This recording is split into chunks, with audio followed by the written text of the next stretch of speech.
오늘도 하나님께서 저와 여러분이 주시는 말씀은 시편 1장 1절의 말씀을 통하여 하나님을 찬양하는 시인들의 찬양을 보라 하신다는 말씀의 제목으로 하나님의 말씀이 선포될 때 하나님의 목적, 계획, 뜻이 잘 들려져서 그 말씀에 순종할 때 주시는 참 복을 마음껏 누리시는 저와 여러분 되기를 주의 이름으로 축원합니다. 먼저 시편이라는 책 한 권의 개요를 정리하겠습니다. 기록 시기는 모세 때부터 구약 시대의 끝인 BC 1400년이 모세가 끝자락이죠. 그리고 난 뒤에 400년까지 쭉 내려가면서 여러 시인들이 기록한 시들을 여기다 모아놨다. 그래서 기록 장소는 여러 곳이 되겠죠. 일정하지 않습니다. 기록자는 모세와 다윗을 비롯한 여러 명입니다. 그리고 대상자는 하나님을 향한 기도와 찬양의 사람들. 요약하면 이렇습니다. 시편은 하나님의 은혜를 받은 사람들이 하나님께 드리는 고백과 기도와 찬양과 경배의 시를 모아둔 책입니다. 이렇게 유대인들의 인식은요, 시편을 모세 오경에 준한 것으로 이렇게 봐요. 그래서 5권의 책을 설명할 때 첫 권은 1편부터 41편까지 이야기하는데요. 41편까지가 1권이잖아요. 1권의 주제를 오경 속에 창세기에 준한 말씀들이 여기 있다. 이렇게 하고요. 주제를 빼낸다면은 창조와 사람에 대해서 이야기하고 있다. 2권은요, 42편부터 72편까지 출애굽기 관점으로 기록됐는데 그 주제는 해방과 구속이다. 그리고 3권은 73편부터 89편까지 레위기 중심으로 기록됐는데 그 주제는 성소와 예배다. 4권은 90편에서 106편까지 민수기 중심으로 기록됐는데 그 주제는 방랑과 고난이다. 그래서 5번째 책은요, 107편부터 150편, 신명기 중심으로 기록됐다. 이렇게 보는데 주제를 율법과 찬양이다. 그러면은 이 5권의 책을 이제 분류를 이렇게 해서 창세기, 출애굽기, 레위기, 민수기, 신명기로 중심으로 분류해서 보면은 이해가 조금 빠르다. 그리고 여기 책을 기록한 사람들을 나열해 보면요, 다윗의 시편이 73편이 있고 아삽의 시편이 12편이 있고 고라자손의 시가 11편이 있고 솔로몬의 시가 한 편인데 2편이 솔로몬의 시고 에단의 시가 한 편 들어있는데 89편, 모세의 시가 한 편 들어있는데 90편에 들어있는 안에 상세하게 들여다보면 한 10명 정도 되는 걸로 이렇게 봅니다. 그리고 이제 저는 이제 구조표를 만들 때에 시편의 성격이 있습니다. 각 시에 대한 성격이 있거든요. 이 성격을 11가지로 구별했는데요. 첫 번째 시를 지혜시. 이 시 중에 내용을 들여다보면은 지혜시가 있다고요. 지혜자의 글이 있겠죠. 그러면 그게 17편. 그리고 또 개인적으로 하나님께 간구하는 시가 있는데 그게 45편이 들어있다. 그리고 공동체 간구시가 12편이 들어있다. 공동체라는 것은 이스라엘 백성들이 하나님께 드리는 거겠죠. 또 개인 감사시가 있는데 그게 13편. 공동체 감사시가 있는데 5편. 회개의 시가 있는데 6편. 우리가 저주의 시가 있겠나 싶은데 저주의 시 있습니다. 4편이 들어있습니다. 그러게 거룩한 입에도 저주합니다. 때로는 저주 우리 성경 안에도 많이 있죠. 구속의 역사시 4편이 들어있고요. 메시아를 이야기하는 시, 메시아시 8편. 그리고 또 왕의 통치시 6편. 그리고 찬양시 30편. 이렇게 해서 총 150편이 수록되어 있는데요. 왜 이렇게 이제 분리를 했나 하면요, 이렇게라도 분리를 해야지 성경이 좀 쉬워요.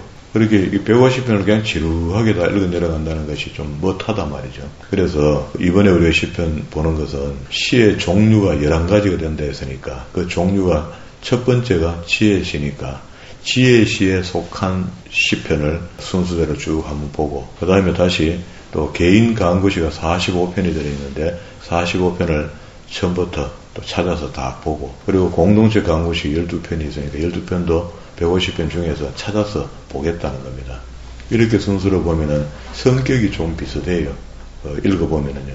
이렇게라도 공동 분모를 찾아가는 것이 좋겠다 싶어서 그렇게 보기로 마음을 정했습니다. 그러면 이제 제일 첫 번째 시가 1권인데 1권은 뭐 하도 유명한 시니까 다 아는 시죠. 복 있는 사람 이렇게 얘기하고 우리가 늘 하나님의 말씀을 가까이 하고 또 예배에 참석한다는 것은 하나님께서 주시는 복을 누리려는 거죠. 그래서 우리가 복이라는 것에 정점을 잘 먹고 잘 사는 데다가 정점을 두면은 잘 먹고 잘 사는 문제도 물론 해결됩니다. 그러나 나중에 끝에 가면은요 좀 민망해집니다. 하나님 앞에. 하나님께서 독생자 예수 그리스도를 보내주시면까지 우리에게 요구하는 것들이 있는데 그게 하나님 나라 문제거든요. 그런데도 불구하고 우리는 예수 믿고 교회의 일원이 됐다 하면서도 계속 묵고 사는 문제에 대해서 기도하고 있는 거다.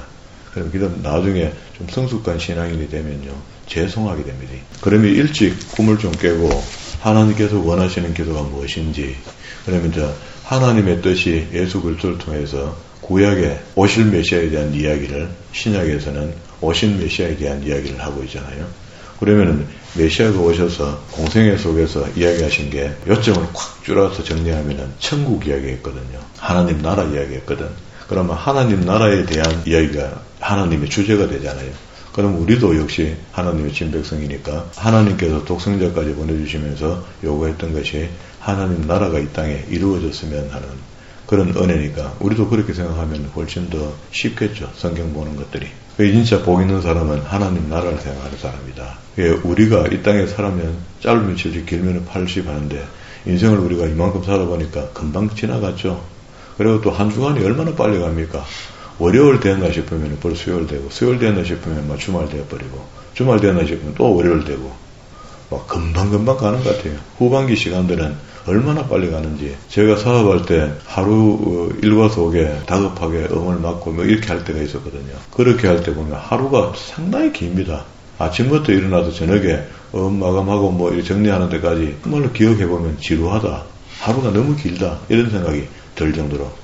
그래도 젊어서니까 민첩하게 많이 움직이니까 길게 시간을 쓰니까 아마도 길었던 것 같아요. 진짜로 이제 그때 성경의 말씀들을 통해 우리가 좀 진리를 바르게 좀 깨달았었으면 좀 지혜롭게 안 살았겠나 하는 아쉬움도 있습니다. 이게 인생들의 전체 삶을 그래도 그 당시에 하나님께 히브리인들의 찬양이 시편인데 복 있는 사람은 악인의 길을 따르지 아니하며 죄인들의 길에 서지 아니하며 오만한 자의 자리에 앉지 아니한다. 이 말은 우리가 이단이나 사람 같지 않은 사람들이 있죠. 우리가 일부러 그렇게 취급하는 건 아닙니다. 그러나 사람 같지 않은 사람, 그렇게 경우를 벗어난 사람들이 있잖아요. 그런 사람들을 피권이 한다는 것은 오염물을 자꾸 자기 몸에 묻히는 거나 똑같다. 그런 의미가 있습니다. 그러니까 죄인의 길에 서지 않으면 오만한 자리에 앉지 않아야 되는데 우린 죄인들을 가도 썩 사귀고 만나고 이해해주고 덮어주고 이렇게 하면 같은 죄인 되는 거 아닙니까? 더러워진다, 그죠? 그리고 사람 중에 오만한 사람은 참 오만합니다. 오만한 사람들하고 가까이 하는 것. 그러니까 사람을 우리가 표신해서 당신은 오만하니까 나 안 사귀겠어. 당신은 죄인이니까 나는 가까이 하지 않겠어. 이렇게 하는 것이 아니고 보았을 때 우리 믿음의 기준에서 하나님을 경외하고 우리가 거룩한 성도의 삶을 사는 사람으로서 봤을 때 저분들하고 가까이 하면 안 되겠다 싶거든. 그냥 보통 자기 속내를 가지고 잘라요. 그리고 거리를 좀 멀리 하는 겁니다. 그렇게 해서 내 신앙의 오염을 줄이는 겁니다. 이건 지혜로운 사람이라. 그래서 오늘 이 시가 대제목이 지혜시죠. 2절에 오직 여호와의 율법을 즐거워하여 그 율법을 주야로 묵상하는 자로다. 이게 율법을 즐거워하고 그 율법을 주야로 묵상하는 자로다. 연초에 매일 예배 첫 시간에 들을 때 10편은 이 1편을 보잖아요. 1편을 보는데 여기 율법을 즐거워해 그 율법을 주야로 묵상하는 자가 복이 있다는데 그럼 다른 거 이것도 안 하면서 이제 복 있는 사람 타령하면 앞뒤 하나도 안 맞거든요. 그러면 성경에 여기 율법을 묵상하려고 할 게네 뭐 어디 있는지 알아야 묵상을 한번 해보지요. 그러니까 이제 유대인들은 이걸 아주 중요하게 생각해서 오경 속에서 유대인 중에 마이몬이라는 사람이 있습니다. 마이모네데스라는 사람이 있는데 이분이 오경 속에서 613계명을 다 찾아냅니다. 부정문, 긍정문 이렇게 갈라갖고 한 절반 정도는 부정문, 절반 정도는 긍정문으로 만들어갖고 613계명을 만들었고 유대인들은요 613계명 이걸 갖다가 굉장히 중요하게 생각하니까 여기 그 말 그대로죠. 율법을 즐거워해 그 율법을 주야로 묵상하려고 그 613계명을 누군가가 만들었고 만드는 그 613계명을 공부하고 배워서 익힌다는 겁니다. 기억한다는 거라. 그렇게 해서 율법을 지켜서 즐거워해서 하나님께 주시는 복을 받고 싶다는 겁니다. 우리는 그런 개념도 없이 성경을 쭉 보고 있거든요. 그러면서 율법 이야기하면은 율법주의자다 이렇게 몰아붙여버리고 율법주의는 무슨 율법주의고 율법주의가 뭔지도 알지 못하는 사람이 율법주의자다 이렇게 이야기하는 거라. 율법주의자라는 말은요 율법만 지켜갖고 구원받겠다라고 작정하는 사람들을 율법주의자라는 거라. 그래서 예수님이나 사두개인들, 바리새인들 이런 사람들이 율법을 아주 중요하게 생각하고 율법을 지키려고 막 몸부림쳤던 사람들이거든요. 그런 사람들은 율법만 지키고 구원받겠다 하니까 얼마나 어렵겠어요. 그래서 예수님께서 복음을 들고 오신 거죠. 그러면 이제 우리가 성경책에 기록된 율법이 66권 전체 책을 보고 있지만 다 뭐 율법서라 이렇게 해도 과언은 아니겠지만 그래도 우리가 뭐 핵심이 있고 주제가 있고 어디 선이 있을 거 아닙니까? 그 선이 우리가 봤을 때 5경 안에 율법이 다 들어있다면 어디쯤 들어있는가? 이렇게 명쾌하게 잘라보면 그렇습니다. 우리가 정리해보면 어떤 분은 레위기가 율법이다 이렇게 하는 분도 있어요. 그러니까 포괄적으로 이야기하는 겁니다. 그런데 실질적으로 분리해서 보면은 출애굽기 19장에서 모세가 시내산에 올라가서 하나님을 만나기 시작하죠. 그리고 특별한 사명을 받기 시작합니다. 이스라엘의 사명을 받는 거죠. 모세가 사명받는 것은 그 앞에고 그리고 모세가 그 사명자로서 이스라엘 백성과 하나님 사이에 바인 역할을 한단 말이죠. 우리 지금 같으면 이제 예수님의 역할을 해주시는 거라. 그렇게 하면서 하나님을 배웠고 말씀을 듣고 백성들이 선포해주는 그런 과정을 하면서 20장에서 십계명을 받았죠. 그 십계명을 확대해서 시행시책을 확대해서 기록해놓은 것이 21장, 22장, 23장에 들어있다고요. 그러면 십계명이 가장 중요한 것이고 이게 율법이 원조가 되는 것이고 그러면 이 십계명을 지키려면 시행시책을 확대해서 설명할 때 21, 22, 23장에 했고 그리고 24장에 가서 이제 피해 언약을 합니다. 이스라엘 백성들과 짐승의 배를 갈라놓고 하나님과 마치 이스라엘 대표자 모세가 배를 갈라놓은 짐승의 배 갈라놓은 중심을 지나가는 것으로 영원히 지워지지 않는 법으로 변질되지 않는 법으로 세워놓은 겁니다. 이해가 되죠? 그러니까 짐승의 배가 갈라진 것을 사람이 지나갔으니까 다시 수술에 붙여도 살 수 없다 그런 이야기입니다. 그러니까 영원한 언약을 그렇게 표현을 했어요. 그리고 난 뒤에 거기 있는 모든 법들, 법 정신들을 레위기에서 다시 재현해 설명할 때는요. 하나님을 만나는 방법에 대해서 그 레위기에는 계명들을 확대해서 해석하거든요. 하나님을 경배하는 방법, 예배하는 방법 이런 것들을 기록했으니까 거기도 율법이 있긴 있습니다. 있지만은 그 제사장들이 하나님을 만나는 방법 그리고 이제는 이제 만인 제사장설이 됐으니까 우리가 하나님을 예배할 때 어떻게 할 것인가에 대해서 성경을 통해서 배워야 되는 거죠. 좀 이러면 이제 복잡해지니까 제가 줄일게요. 그러면 레위기 안에 있는 모든 말씀들은 법은 법인데 하나님 앞에서 우리가 거룩하게 살아라 이렇게 할 때 거룩이 뭐냐 또 정결하게 살아라 할 때 정결이 뭐냐 예배하러 가는 사람들이 정결하고 거룩하고 성결해라 이렇게 하는데 그 성결이 뭐냐 다윗이 다윗의 지지자들과 함께 노업제사장을 만났을 때 노업제사장이 했던 말이 있죠. 먹을 것 좀 달라니까 당신을 따라오는 부하들이 광야에서 성결을 범하지 않았으면 주겠다는 것. 그게 법입니다. 법. 하나님 전에 들어갈 때 할 수 있는 법. 또 하나님께서 하나님 전에 있는 음식물을 먹을 수 있는 자격이 되는 사람은 그래서 그때는 다윗이 광야에서 여자를 본 적도 없고 성결하다 하니까 노업제사장이 하나님께 대물림했던 진설병을 준 거죠. 그러면 이제 그런 식으로라도 율법을 우리가 알고 기억하고 지켜야 되는 건데 우리는 이제 그런 것들을 등한시해 온 거죠. 그래서 율법은 하여튼 우리하고 상관없는 것처럼 이해하기 시작했고 교회에서 그렇게 가르치기 시작했다. 그래서 율법을 잘 알아야지 신약도 잘 보이는 겁니다. 율법을 중심으로 하고 있다고 모든 게. 하나님의 뜻이 율법을 통해서 인간들에게 주어졌고 받은 인간들이 하나님을 어떻게 대하느냐에 대한 자세를 그 율법을 지키고 안 지키고에 대해서 나타나고 있거든요. 그런데 율법을 전혀 상관없이 살면서 신약 사람들은 그냥 복음만 갖고 살겠다는데 그러면 좀 어렵다. 복음이 어려워집니다. 율법을 이해한 사람은 복음이 쉬워진다. 그래서 이것을 갖다가 그냥 조금 알아는 것도 아니고 잘 알고 있어야 되는데 여기는 이야기하죠. 율법을 절거해 그 율법을 죄로 묵상한다. 그러면서 이제 이스라엘 백성들이 민수교회에서 38년 동안 그걸 다시 시내산에서 받은 것을 적용해서 애굽에서 살았던 때를 뺏겨내는 거죠. 우리 같으면 이제 세상에 있었던 사람이 예수 믿고 교회 돌아서니까 교회 법에 적용된 삶을 살아야 되니까 그것도 훈련 없이 됩니까? 민수교회에서 훈련받은 38년 동안에 1세대가 다 죽어버립니다. 죽었고 히브리서 기자는 내 안식에 다 들어오지 못하는 자로 바뀐 거냐. 그 말은 다시 하면 구원받지 못했다는 거라. 1세대가 출애굽할 때 장자의 죽음을 면할 때 자기 집에 문술주에 피 바른 거 기억나죠? 그거 예수의 피 맞습니다. 십자가의 피를 묘사하는 거거든요. 그리고 그들이 다시 홍해를 건너올 때 홍해 물을 건너온 것을 세례받은 것으로 모델로 우리가 간주한다고요. 그러면은 우리가 홍해를 건너와서 하나님을 만나고 하나님의 말씀을 받았으니까 다시 이야기하면은 지금 오늘 현대로 이야기하면 우리는 예수 그리스도의 이름으로 믿음의 고백을 했더니 구원함을 입은 사람이라 인친해 준 거야. 인친해 줬으니까 마음대로 살아라는 것이 아니고 그때부터 이제 성경의 말씀에 준한 삶을 살아라 라고 당부한 거죠. 그런데 우리는 예수 믿고 난 뒤에는 모든 것이 다 사해졌고 앞으로 지을 죄까지 다 사해졌다는 구원파의 구원 논리를 우리가 적용시킨 겁니다. 그냥 그대로 살면 된대. 정통 기독교에서 구원파를 2단으로 만들어 놓고 2단의 교리를 따라가는 형국이 되어본 겁니다. 아주 잘못된 거죠. 그러면 이제 그 잘못된 것이 전부 다 구약의 말씀들을 업신여겼다. 그러니까 필요할 때 조금 더 묻고 요즘 이제 구약의 말씀들을 좀 보고 하지 사실 구약 말씀 안 보잖아요. 전부 신약 중심으로 설교하고 이렇잖아요. 그런데 여기 진짜로 복 있는 사람은 오직 여호와의 율법을 즐거워하여 그 율법을 주야로 묵상한다.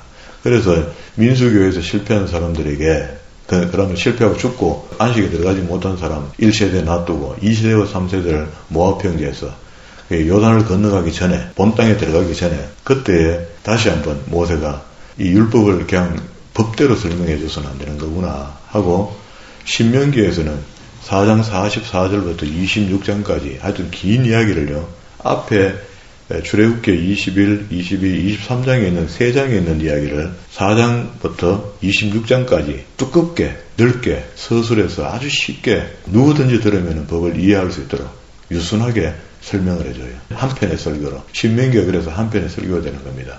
서론 설교, 본론 설교, 그리고 나머지 남은 것도 결론 설교 이렇게 분류하면 되겠죠. 대충 자르면 그렇게 잘려지는 겁니다. 그렇게 해서 한 편의 설교다 이렇게 전체를 보고 진짜로 신명기가 하고 싶은 이야기는 모세가 모압 평지에 모였던 2세대, 3세대에게 율법은 이렇게 하니까 꼭 지켜야 된다를 설명한 겁니다. 그렇게 해서 이스라엘 백성들이 그 율법을 지키겠다고 약속하고 가나안에 들어왔는데 그때부터 1000년 동안 안 했던 결과가 북왕국이 722년에 멸망하고 남왕국이 586년에 멸망해서 한쪽은 아수르에 잡혀가고 한쪽은 바벨론에 잡혀가고 그렇게 해서 바벨론 보기까지 70년이라 에레미야가 이야기했으니까 70년의 보기까지 끝나고 돌아온 사람들이 혼이 난 거죠. 혼이 나면서 그때의 10계명의 핵이 되는 10계명 속에 핵이 되는 1, 2, 3계명 그리고 10번째 계명이 우상숭배에 준한다 그랬죠. 우상숭배 거기에 나와 있다는 게 아니고 읽어보면은 우상숭배하는 사람들이 안식일을 즐거워할 수도 없다. 저는 그렇게 해석을 한 겁니다. 안식일을 즐겁지 않고 예배가 즐겁지 않는 사람들은 저 마음속에 다른 신이 있다는 겁니다. 하나님을 떠난 사람들이 예배가 즐겁지 않죠. 사실은 하나님과 함께하는 사람 같으면 예배가 늘 즐거워야 되는 겁니다. 즐거워지지 않는다는 것은 말씀이 그립지 않다는 것은 하나님과 멀어졌다는 이야기예요. 멀어졌다는 이야기는 그 속에 뭔가 담이 돌았다는 이야기인데 그게 죄입니다. 죄.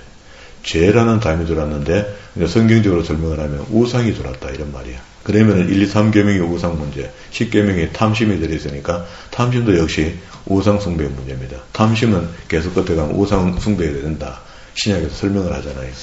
그리고 에베소에서 이야기하기를 너와 나 사이에 담 이렇게 얘기하거든요. 그 죄의 담을 이야기합니다. 그러면 이제 충분히 10계명을 이해가 된 거죠. 그러면 안식일이 즐거워할 만큼 신앙생활을 정상적으로 하고 있으면은 당연히 살인하지 마라, 간음하지 말라, 뭐 이런 것들은 뭐 그냥 지킬 수 있는 거죠. 그런 신앙 상태에 있는 사람이 그걸 못 지킨다가 말이 안 되는 거죠. 이렇게 해서 10계명을 우리가 준수를 어렵다면 참 어려운데 하나님의 뜻에 합당한 사람으로 살면 지켜지는 겁니다. 그래서 여기 율법을 즐거워하여 그 율법을 주야로 묵상한다 할 때 오늘 지금 제가 긴 이야기도 아니죠. 성경에 비하면 앞에 서두에 하는 이 이야기가 머릿속에 확 돌아서 성경이 여기저기 이렇게 본부되다 하더라 하고 그걸 늘 즐거이 묵상을 해봐요. 읽어보는 겁니다. 이런 의미구나 하고 읽어보고 하는 사람, 그런 사람이 복이 있다는 겁니다. 그런 시냇가에 심은 나무가 철을 따라 열매를 맺으며 열매 없는 나무는 죽은 나무라 했죠. 이게 가지를 쳐버린다 했죠. 요한복음 15장에서 이야기하기를 너가 내 속에 내가 너 속에 있는데 우리 속에 있는 실질적인 포도나무 가지의 역할은요, 열매를 맺지 않으면 소용없다는 이야기입니다. 그래서 가지치기를 해줘야지 다음에 다른 가지가 힘을 낸다는 거거든. 그러면은 그 열매 없는 나무에 대해서 가차없이 잘라버리겠다는 게 결론이잖아요. 그런데 예수 믿고 구원 받았다고 하는데 열매도 없는 삶을 살고 있다. 그게 성화가 없는 삶을 이야기하는 거예요. 성화가 없는 삶을 산다는 것은 이미 끝났다는 이야기야. 메마른 가지가 됐다. 그런데 이제 그때 15장 7절에 내려가면은 그게 너가 내 속에 내가 너 속에 하는 그 하나님 오묘한 말씀이 한번 찾아보고 갑시다. 이거 기억에 오래오래 남았으면 좋겠습니다. 요한복음 15장. 15장에 너무 좋은 말씀이죠. 주님과 우리의 관계를 설명하는데 나는 참 포도나무여 내 아버지는 농부라. 무릇 내게 붙어있어 열매를 맺지 않는 가지는 아버지께서 그것을 제거해 버리시고 무릇 열매를 맺는 가지는 더 열매를 맺게 하려 하여 그것을 깨끗하게 하시느니라. 너희는 내가 알려준 말로 이미 깨끗해졌느니라. 내가 알려준 말이 뭡니까? 말. 진리죠. 말씀이죠. 예수님이 주시는 말씀이죠. 내 안에 거하라. 나도 너희 안에 거하리라. 가지 포도나무에 붙어 있지 아니하면 스스로 열매를 맺을 수 없는 같이 너희도 내 안에 있지 아니하면 그러한데 이거는 말씀의 필요성을 이야기하는 거거든요. 우리가 음식을 먹고 살고 있지만 사실은 하나님의 영적인 진리의 말씀이 양식이 없이 산다는 것은 그 메마른 사람이다. 나는 포도나무에 너는 가지라. 그가 내 안에 내가 그 안에 거하면 사람이 열매를 많이 맺나니 나를 떠나서 너희가 아무것도 할 수 없음이라. 사람이 내 안에 거하지 아니하면 가지처럼 밖에 버려져 마르나니 사람들이 그것을 모아다가 풀에 사른다 하는데 사람들이 풀에 사른다 하는데 그게 우리가 이거 받을 때는 그렇게 살면 어떻게 돼요? 주님과 떨어진 삶을 살면 진리가 없는 삶을 살면은 마지막 결론이 무주경으로 가는 거죠. 불 속에 들어가는 겁니다. 탈락이다, 탈락. 그리고 7절에 너희가 내 안에 거하고 내 말이 하죠. 그러면 앞에 3절에도 너희가 내게 알려준 말로 이미 깨끗해졌는데 거룩해졌다는 말이죠. 하나님 친백성이 됐단 말이죠. 7절에 다시 너희가 내 안에 거하고 내 말이 너희 안에 거하면 무엇인지 원하는 대로 구하라. 우리가 기도하기 전에 내가 하나님의 진리를 얼마나 알고 있으며 하나님의 진리를 얼마나 받아들였는가의 표준입니다. 그죠? 그 표준에 의해서 우리가 이 땅에서 복을 받을 수 있나 없나 이런 것들인데 오늘 아침에도 풍성하게 율법에 대해서 설명했고 율법의 소용성을 설명했습니다. 그 율법에 있는 위치까지 다 설명을 잠시 해도 이만큼 다 했잖아요. 했으니까 다시 이제 일어나고 시편으로 돌아갑시다. 그러면 시편 1장 1절에 있는 이야기가 복 있는 사람은 악인의 꾀를 따르지 않고 죄인의 길에 서지 아니하며 오만한 자리에 앉지 아니하고 율법을 준행하는 사람들 이런 사람들은 사귈 수가 없거든요. 가까이 할 수가 없어요. 오직 여호와의 율법을 즐거워해 그 율법을 주야로 묵상하는 자가 되고 그는 시냇가에 심은 나무가 철을 따라 열매를 맺으며 그 잎사귀가 마르지 아니한 것 같으니 그러니까 하나님의 진리로 인하여 풍성한 열매를 맺을 수 있도록 되어 있다. 이게 진리라는 것은 뭐 하루아침에 되는 건 아니잖아요. 아니지만 우리가 방향만 바꿔도 하나님께서는 탕자가 돌아온 것처럼 기뻐하실 것이고 또 이미 후회 줄 복도 한번 미리 주시는 것 같아요. 나 같은 사람의 경험은 그렇습니다. 처음에 우리가 예수 믿고 하나님께서 저희한테 복 주신 걸 생각하면은 그렇다고. 그리고 아니한 것 같으니 그가 하는 모든 일이 다 형통하여진다. 이 형통하다는 말이 이때 쓰는 건데 어떻게 하면 형통하답니까? 하나님의 말씀을 주야로 묵상하는 자들. 우리같이 지금 신약시대에 살면서 말씀이만큼 가까이 하고 피거니에서 말씀을 주는 삶을 살겠다고 생각하는 거 이거 복입니다. 악인들은 그렇지 아니하며 오직 바람에 나는 개와 같도다. 복 있는 사람 선인과 악인을 대비해서 이제 결론을 내려가는데요. 그러므로 악인들은 심판을 견디지 못하며 죄인들이 의인들의 모임에 들지 못한다. 그러면 의인들도 죄인의 모임에 안 가야 되는데 거기는 미혹하는 게 있어서 우리는 끌려간다는 거야. 의인이 됐다가도 끌려가는 수가 있다는 겁니다. 위험하다, 위험해. 무릇 의인의 길은 여호와께서 인정하시나 악인의 길은 망한다. 인정하신다는 것은 천국으로 안내하겠다는 거야. 하나님 앞에 인정받는 삶을 살아드려야 되는데 그렇게 하려면 오늘 2절의 말씀처럼 오직 여호와의 율법을 즐거워해 그 율법을 주야로 묵상하는 자가 되는 건데 배우지 않고는 이거 불가능합니다. 그래서 유대인들은 어린 아이 때부터 부지런히 가르쳐요. 그게 회초를 갖고 가르칩니다. 초달하지 않는 것은 막 이렇게 하면서 초달하라 해요. 성경도. 때려가면서 가르치는데 뭐 인격이 갖춰질 때까지 때리면 안 되겠지만 그렇게 어릴 때는 모르니까 자기 고집이 있으니까 그 고집을 꺾으려고 회초를 대면서 하나님 말씀을 가르쳤다. 그런 이야기입니다. 그리고 끝에다가 14편으로 간다 하고 14편으로 넘어갑니다. 지혜시의 7편에 대한 연속인데요. 어리석은 자는 그의 마음에 이르기를 하나님이 없다 하는도다. 어리석은 자는 하나님의 말씀을 멀리한 사람이겠죠. 아까 복 있는 사람은 율법을 즐거워하는 사람이니까. 이것도 역시 다윗의 시인데요. 어리석은 자라는 큰 대제목을 정할 수 있는데 앞에 이야기하죠. 1절에. 어리석은 자는 그의 마음에 이르기를 하나님이 없다. 덩신도 그런 덩신이 되어 있습니까? 무신론자는 무신론자. 무신론자가 인생에서 아마 제일 불쌍할 겁니다. 하여튼 우상이라도 섬기는 건 기회라고 있죠. 신적 어떤 갈망이 있으니까 하나님을 만날 수 있겠죠. 그런데 무신론, 신이 없다는 거라. 귀신도 하나님도 없다는 거야. 혼자서. 아무 근거도 없이. 그건 불쌍하게 되는 거죠. 어리석은 사람이 되는 겁니다. 부패하고 그 행실이 가정하니 선을 행하는 자가 없도다. 여호와께서 하늘에서 인생을 굽어 살피사 지각이 있어 하나님을 찾는 자가 있는가 보려 하신즉 다 치우쳐 함께 더러운 자가 되고 선을 행하는 자가 없으니 하나도 없도다. 하나님이 눈에 그렇게 보이니까 독생자 예수 그리스도를 보내주시는 거죠. 그거를 구약에서 오실 메시아를 약속한다. 그렇게 이야기하는 겁니다. 우리가 구약 성경을 지금 봐왔는데 에레미야 같은 경우는 안에 메시아 오실 것을 많이 예언하고 있죠. 그 에스겔서 역시 그렇고요.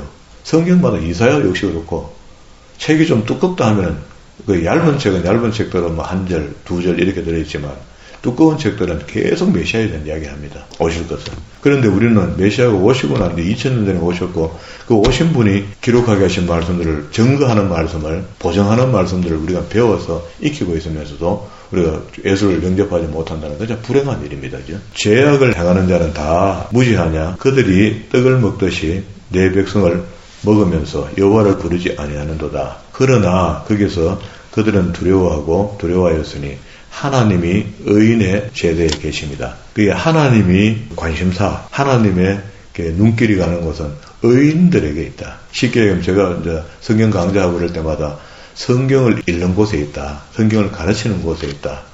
하나님의 관심이 거기 있죠, 사실은. 예배가 매주마다 여러 교회에서, 세계에 있는 모든 교회에서 예배가 이루어지잖아요. 이루어지는데 거기 설교하는 교회와 연설하는 교회가 있을 거 아닙니까? 암암리에 우리 설교 연설을 구분해가 알고 있으니까 지금 이렇게 막 이야기하는 겁니다. 그러면 설교하는 교회에 하나님 관심이 있지 연설하는 교회에 관심이 있겠습니까? 그러면 이제 성도들이라는 입장에서는요, 연설하는 교회에 있다면 설교하는 교회로 빨리 옮겨야 되죠, 사실은요. 그래야 자기 영혼이 사는 거죠. 목사가 바뀌어지질 않거든요. 한번 자기 방향을 잡아놓은 사람들이. 그러면 빨리 깨닫고 연설에서 설교로 바꾸든지 자기 자랑 그만하고 세상 뉴스 그만 털고 설교를 진짜 설교대로 해야 되는 거죠. 7절에 이스라엘의 구원이 시온에서 나오기를 원하도다. 이 시온은 다윗성을 이야기하는 것 같습니다. 어리석은 자에 대한 이야기를 하면서 다윗이 이야기하는 거니까 다윗성. 시온에서 나오기를 원하도다. 여호와께서 그의 백성을 포로된 곳에서 돌이키실 때에 야곱이 즐거워하고 이스라엘이 기뻐하려다 하고 이 포로된 것은 애굽에 대한 이야기를 하는 것 같아요. 그럼 애굽에서 나온 사람들이 다시 이스라엘 역사를 이끌어가는 도중에 나중에 다윗이 나타나는데 그게 이스라엘 사람들은 늘 생각하기를 애굽에 있었던 그렇게 오경 속의 상황을 굉장히 중요하게 생각하거든.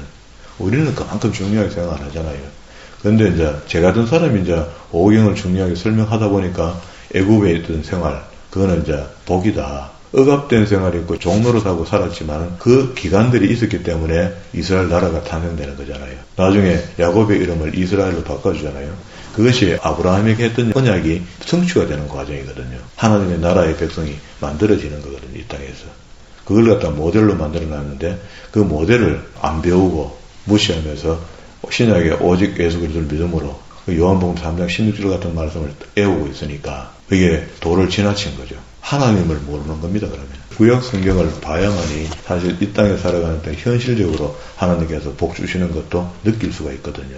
신약에는 진짜로 그 사람들은 이 땅의 물질을 탐하면 안 돼요. 만약에 신약만 갖고 설교하는 사람들은 신약에는 전부 영적인 겁니다. 잘 되고 잘 된다는 게 전부 영이 잘 된다는 이야기거든. 구약에서는 실질적으로 네 삶이 기름지다 이렇게 할 때 현실적인 복을 이야기한다고. 그러면 구약의 말씀을 가르쳐야지 성도들이 현실적인 복에 대해서 하나님께 갈급함을 느낀다. 그런 이야기입니다. 7절 끝에다가 15편으로 간 다음에 15편이 다음에 있거든요. 시간이 다 돼서 오늘 마치겠습니다. 다음 시간에 지혜시, 세 번째 시, 15편부터 시작하겠습니다. 여기까지 성경은 반드시 한번 배워야 됩니다. 설명을 듣고 읽는 거, 그게 유익하지. 설명도 듣지 않고 혼자 자의적 해석을 하면서 읽어 내려가는 거, 그거는 위험합니다. 그죠? 그게 누구든지 먼저 성경을 한번 일독 설명을 듣고 설명을 들은 성경을 내가 읽는다 할 때 하나님의 성령께서 도우심이 있지. 맨탕 그냥 우리가 글을 아니까 읽어본다 이거. 그러니까 읽어갖고는 깨달음이 적겠죠. 이게 한 번쯤은 배워야 된다. 그래서 가르치라 하잖아요. 예수님도 오셔서 복음을 전하고 가르쳐 깨닫게 하라 하거든요. 그래서 가르쳐 깨닫게 하는 일 우리가 지금 하고 있습니다. 오늘 여기까지. 정말로 하나님의 말씀을 우리 가슴 속에 넣었다, 받아들였다 하는 것은 받아들이는 것만 중요한 것이 아니고 받아들였기 때문에 선한 삶이 나와야 돼요. 그 선한 삶이 하나님의 선전판으로 자리매김해야 된다. 내가 어느 곳에 있든지 그곳에 있는 동안에 선한 삶을 살아들임으로 하나님을 기쁘시게 할 수 있는 일이다. 이렇게 믿고 하나님의 선전판으로 살아 늘 기쁨과 감사가 넘치는 그런 삶이 우리의 삶이 되기를 주의 이름으로